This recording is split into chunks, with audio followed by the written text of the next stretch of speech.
नमस्कार साथियों।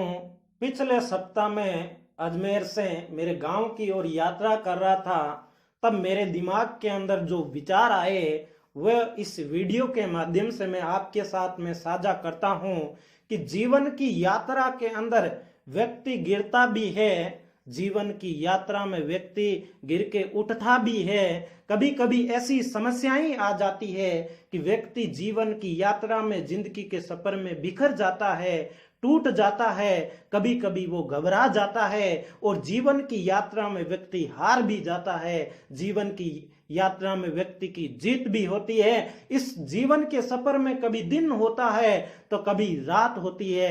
कभी जीवन के अंदर हम लोगों को दूसरों का सहारा मिलता है तो कभी हम निर्बल हो जाते हैं। जीवन की यात्रा में कभी सुख आता है तो कभी दुख आता है, कभी हम उदास हो जाते हैं, कभी हम हताश हो जाते हैं, कभी कभी हमारे जीवन की यात्रा में उम्मीदें जिंदा रहती है और कभी हम निराश हो जाते हैं। इस प्रकार के उतार चढ़ाव हमारी जिंदगी के अंदर आते रहते हैं। ये सारे के सारे हमारे जिंदगी का पार्ट है और जीवन की यात्रा का हिस्सा है। गिरना, उठना, बिखरना, टूटना, घबराना, हार जीत, दिन रात, सारा निर्बल, सुख दुख, उदासी, हताशा, उम्मीदें, निराशा, ये सारे पार्ट है। तो हमें क्या करना है, उसमें से हमारे पास्ट के अंदर जो कुछ भी हुआ है उनको हमें याद रखना है। जो अच्छी घटनाएं हमारे साथ में हुई है, जो हमने उपलब्धियां अर्जित की है, उनको याद रख के और जो फ्यूचर के अंदर हमें आगे बढ़ना है उन यादों को याद रखना है। जो सुख में है, जो हमारे जीवन में अच्छी प्रकार से घटी है, उनको याद रख के तो वो तो ईंधन के रूप में काम करना है। लेकिन जो पास्ट के अंदर असफलताएं मिली है, हताशा और जो दुख और जो विपरीत परिस्थितियों में आपने जो संघर्ष किया है, उनमें जो असफलताएं मिल गई, उनको कभी याद नहीं रखना है। लॉकडाउन के अंदर मान लो पास्ट के अंदर और कोरोना की वजह से कुछ बुरा भी घटित हो गया है, उसको एकदम साइड में कर दो। जिस बिजनेस को, जिस काम को आपने ऊंचाइयों तक लेके गए हो, उस बिजनेस को और उस कार्य को आप वापिस से, क्योंकि आप ही ने उन ऊंचाइयों तक लेके गए थे उस कार्य को, और वापिस आप ही उस कार्य में, आप में उतना दम है कि उस कार्य को, उस बिजनेस को, उस आपके जो आपका रोजी रोटी का जो साधन है, उसको वापिस से आप बहुत ज्यादा ऊंचाइयों तक, पहाड़ों से भी ऊंचाइयों तक, जो आपका बिजनेस था उससे भी ऊंचाइयों तक, जिस प्रकार से ये बस ऊंचाइयों तक जा रही है, उसी प्रकार आप वापिस से क्या कर सकते हो, उस ऊंचाइयों तक पहुंच सकते हो। अपने आप का मूल्यांकन करना है, अपने आप को देखना है। आप दुनिया के अंदर यूनिक हो, आप जैसा कोई नहीं है। आपका जो फिंगरप्रिंट है वैसा दुनिया में किसी भी आदमी का फिंगरप्रिंट नहीं है। आधार कार्ड में संशोधन करना है तो आपका ही अंगूठा लगेगा, तभी संशोधन होगा। दुनिया की चाहे अरबों करोड़ों की आबादी आके उस अंगूठे को लगा के आपके आधार कार्ड में संशोधन नहीं कर सकती। इसलिए आप यूनिक हो। अपने आप की क्षमताओं को आपको पहचानना है। आप एकदम चोटी से अपने आप का अवलोकन कीजिए कि मेरे पास में स्वस्थ मस्तिष्क है, मैं सोच सकता हूं, मैं पढ़ सकता हूं, मैं याद कर सकता हूं।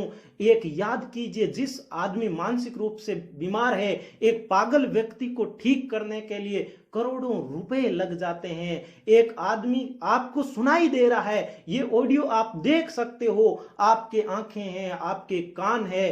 जिस व्यक्ति को दिखाई नहीं देता, आप चाहे अरबों रुपए लगा दो, वो उसको दिखाई नहीं देता है। जो बहरा है, चाहे कितने ही रुपए लगा दो, उसको सुनाई नहीं दे सकता।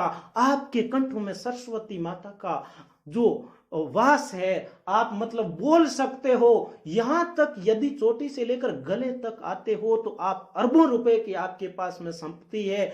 आपको पहचानना पड़ेगा। फिर आपके हाथ है, पैर है, डाइजेशन सिस्टम, मतलब इतनी ज्यादा अभी तक वैज्ञानिकों ने कहा कि मानव शरीर की लगभग 7 अरब जो कीमत होती है, यानी आपके पास में जीवन की यात्रा करने के लिए 7 अरब का शरीर मौजूद है। यानी कंपैरिजन करने हैं, ये जो जिंदगी की रेस है ना मेरे प्यारे साथियों, कुछ नहीं, इसका एंडिंग पॉइंट कुछ नहीं है। लोग बस दौड़े जा रहे हैं, दौड़े जा रहे हैं।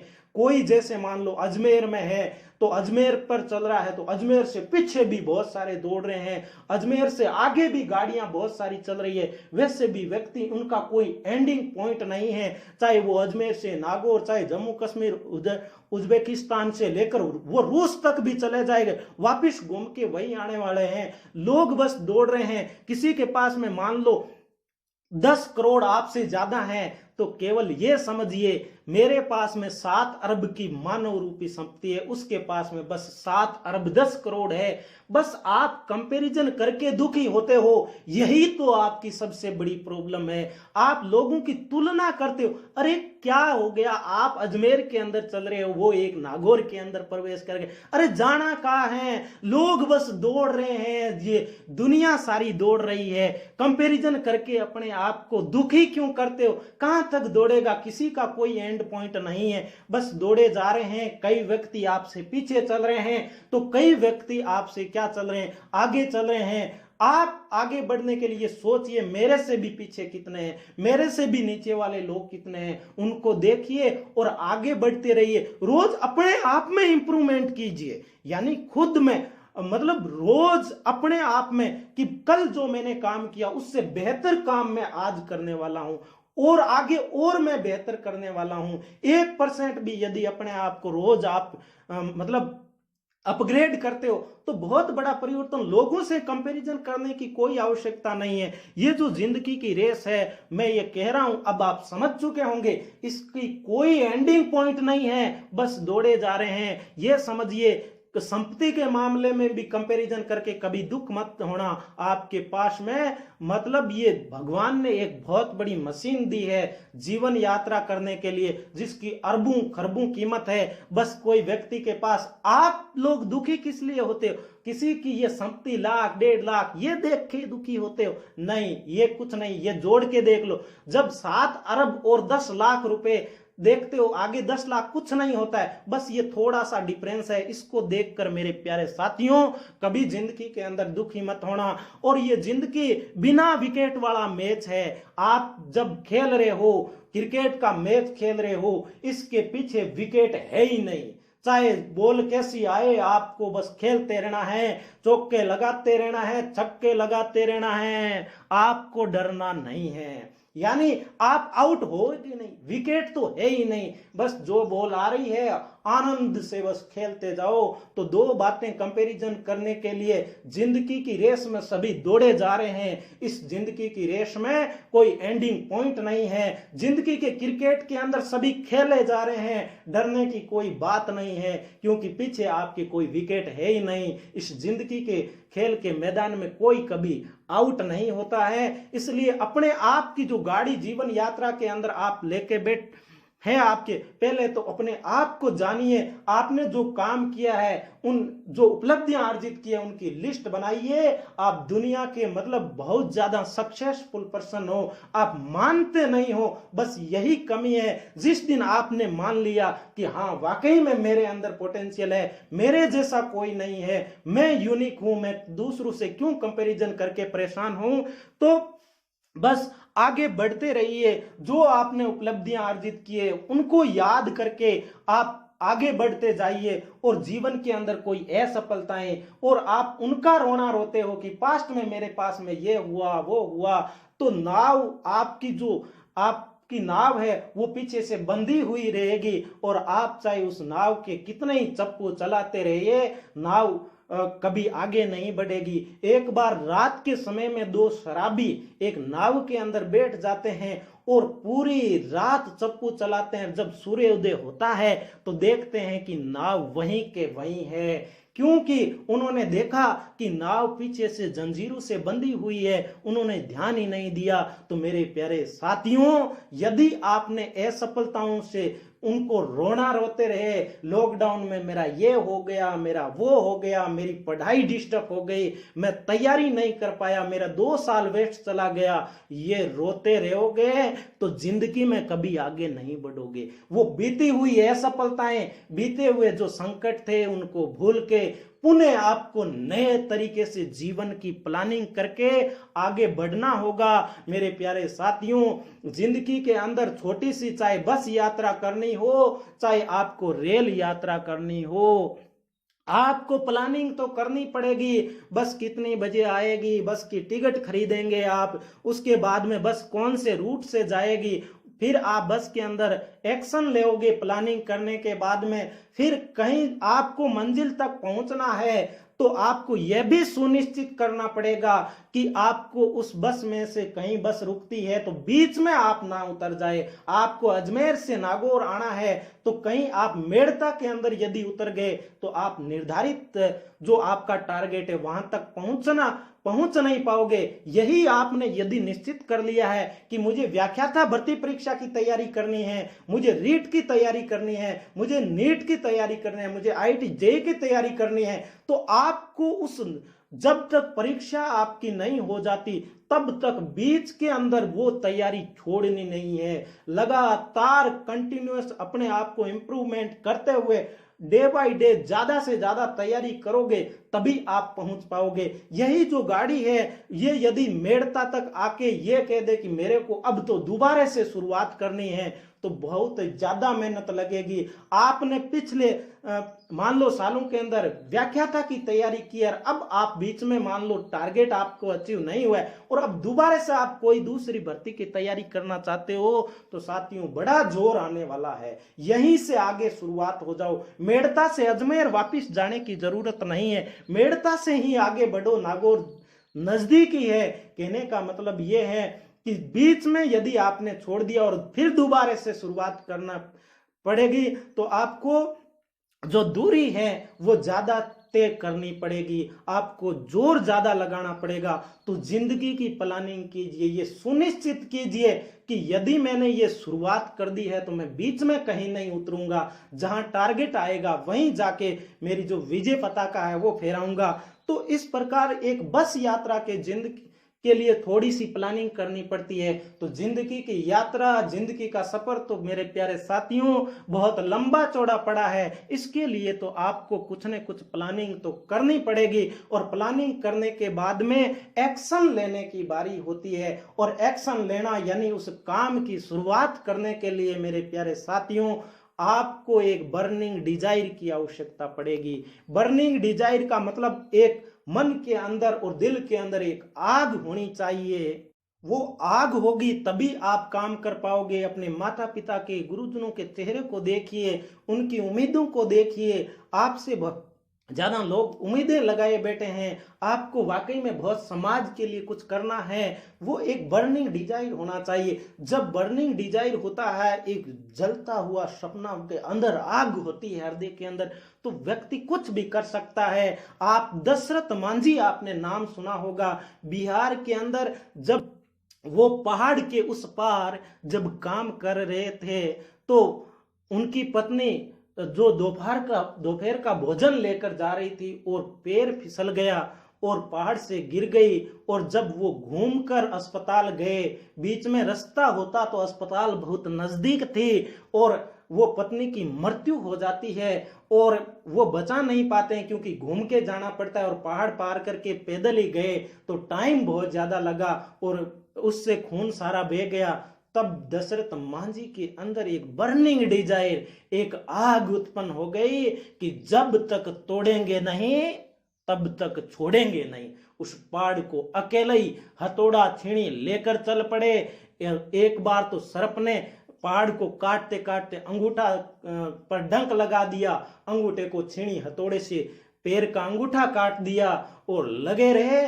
और उन्होंने पहाड़ को काटकर, जो आपको ये पहाड़ दिखाई दे रहे, इतने बड़े पहाड़ को काटकर उन्होंने उसमें मार्ग बना दिया और जो 150 किलोमीटर की यात्रा को 8 किलोमीटर कर दिया। तब आखिर में पूछा गया कि तो उन्होंने कहा कि भगवान के भरोसे मत बैठो, क्या पता भगवान हमारे भरोसे बैठा हो।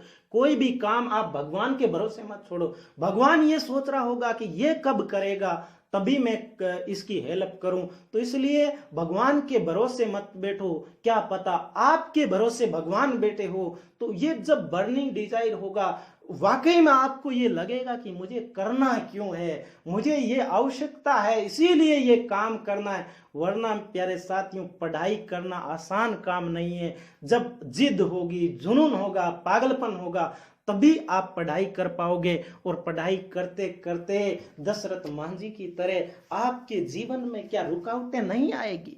रुकावटें आएगी, पारिवारिक समस्याएं आएगी, आर्थिक समस्या आएगी, सब कुछ होगा।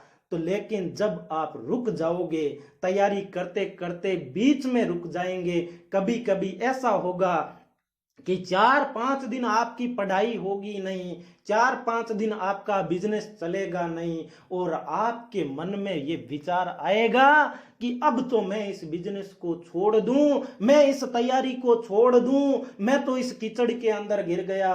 तो मेरे प्यारे साथियों, अब जो मैं बात आपको बताने जा रहा हूं वो हमेशा याद रखना कि जब ऐसा लगे 4 दिन से 1 महीने से मेरी पढ़ाई नहीं चालू हो रही है, तो ये समझिए सुअर है वो कीचड़ के अंदर चला गया है। ऐसा कोई समय आ गया कि आप कीचड़ के अंदर गिर गए हो। अब याद रखिए, आप फिर से पढ़ाई शुरू नहीं कर रहे हो, आलस के अंदर पड़े हो, तो आप कीचड़ में लेटने का आनंद ले रहे हो। और कीचड़ में लेटने का कोई आनंद नहीं होता है। 4 दिन पढ़ाई नहीं हुई, 5 दिन नहीं हुई, 1 महीना नहीं हुई, 4 महीने नहीं हुई, आप कीचड़ के अंदर चले गए और अभी भी आप पढ़ाई शुरू नहीं कर पा रहे हो। आप कीचड़ में लेटने का आनंद ले रहे हो।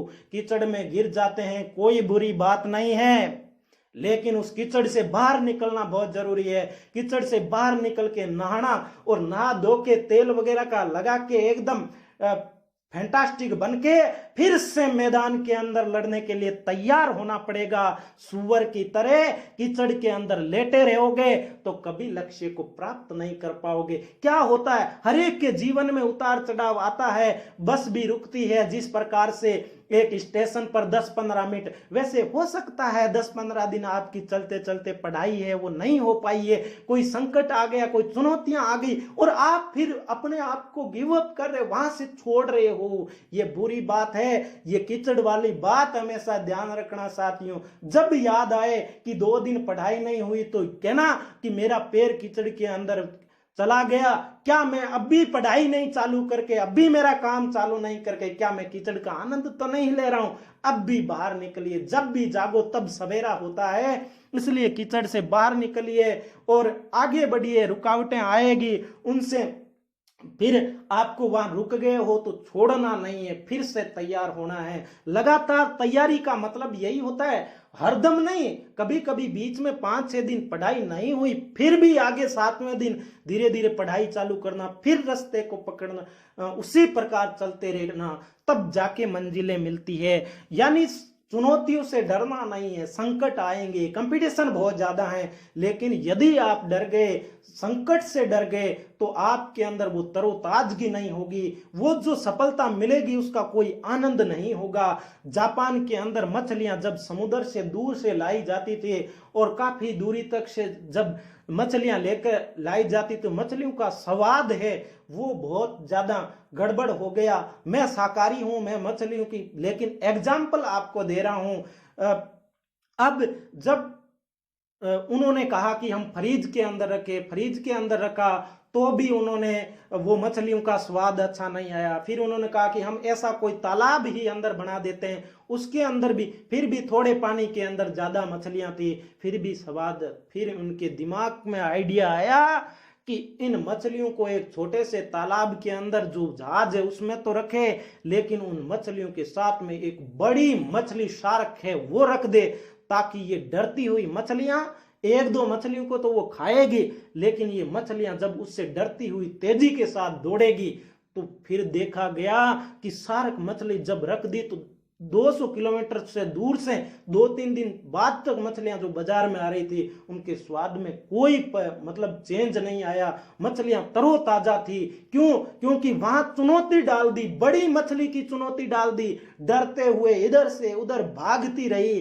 तो इस प्रकार से आलस के रूप में यदि आप पड़े रहोगे तो आपकी जो क्वालिटी है वो कम हो जाएगी, काम करने की जो आपकी कैपेसिटी है वो कम हो जाएगी। इसलिए आपको बस उन मछलियों की तरह दौड़ते रहना, भागते रहना, प्रयास तो करते ही रहना है। यदि आपको आगे बढ़ना है तो इस आगे बढ़ते जाइए और भगवान के भरोसे जहां काम करिए। भगवान कर्मवीरों को चाहता है। लास्ट में मैं एक एग्जाम्पल से मेरी इस विचारों को समाप्त करना चाहूंगा कि एक बार जब एक भगवान का बहुत बड़ा भगत, जिन्होंने भगवान की बहुत पूजा पाठ की और भगवान को बहुत ज्यादा याद किया, और जब बाढ़ आई तो वो क्या किया, बाढ़ आई तो भगवान के भरोसे बैठा रहा। पानी धीरे धीरे सीढ़ियों से होता छत पर चला गया, और छत पर गया तब एक नाव आई कि यार अब छत पर पानी आ गया, तू मरने वाला है, मेरी नाव के अंदर बैठ जा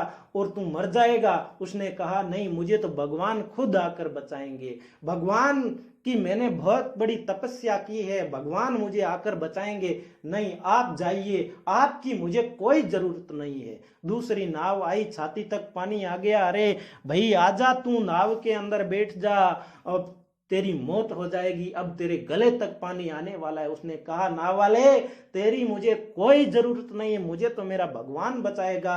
मैंने भगवान की बहुत भक्ति की है, भगवान को मैंने बहुत ज्यादा याद किया है। आखिर में जब नाक तक पानी आ रहा था तो हेलीकॉप्टर वाले ने रस्सी फेंकी कि अरे यार रस्सी पकड़ ले, हेलीकॉप्टर के अंदर आ जा, तू जानबूझकर क्यों मर रहा है। उसने कहा हेलीकॉप्टर वाले, मुझे तेरी जरूरत नहीं है, मुझे तो भगवान आकर बचाएंगे। आखिर वो जब मरा तो भगवान के पास गया और झल्लाया और चिल्लाया कि भगवान ये क्या कर दिया, मैंने आपकी इतनी बड़ी भक्ति की, बहुत ज्यादा तपस्या की, याद किया सुबह शाम, फिर भी आप मुझे बचाने नहीं आया। तो भगवान ने कहा अरे मूर्ख है, जो नाव थी वो मैंने ही भेजी थी, जो हेलीकॉप्टर था वो मैंने ही भेजा था। अगर तू भी कुछ नहीं करेगा मैं भी तेरा कुछ भी नहीं करूंगा। अतः मेरे प्यारे साथियों, ईश्वर भी कर्मवीरों को चाहता है। यदि आपने ही कुछ नहीं किया तो भगवान भी आपका कुछ नहीं करेगा। जय हिंद, वंदे मातरम। नमस्कार साथियों, पिछले सप्ताह